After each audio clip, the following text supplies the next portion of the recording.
cet été, là, pendant les grandes vacances, il y a un gros événement de football.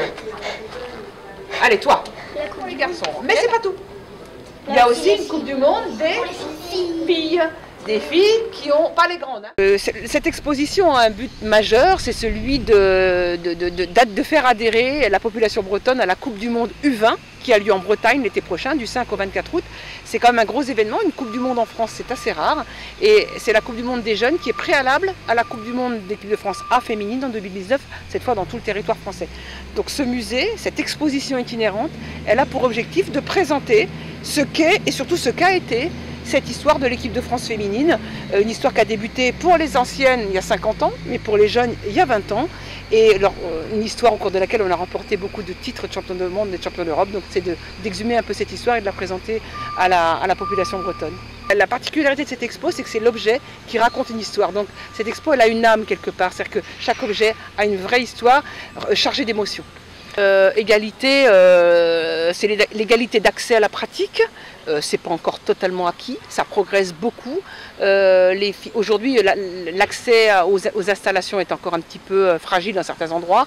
Pas de vestiaire, pas de terrain, etc. Donc c'est encore compliqué dans certains endroits, mais force est de constater que depuis 7-8 ans, il y a un engouement pour le football féminin quand même qui se fait.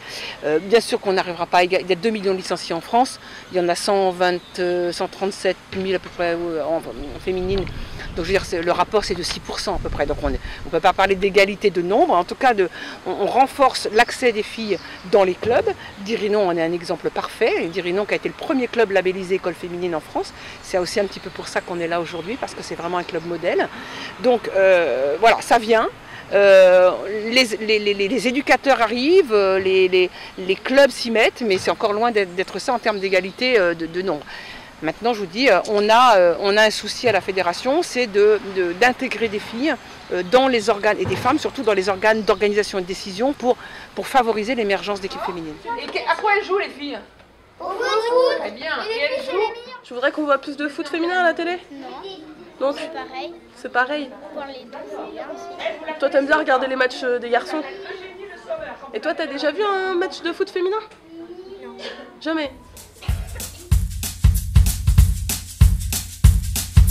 Pour moi, le but de l'exposition, il est de promouvoir le foot féminin, sachant qu'il y a la Coupe du Monde U20 qui arrive là cet été, de donner envie, de faire comprendre l'histoire d'où on est parti le football féminin et d'enseigner aussi aux jeunes filles qui arrivent dans le foot l'histoire de l'équipe de France, tout simplement.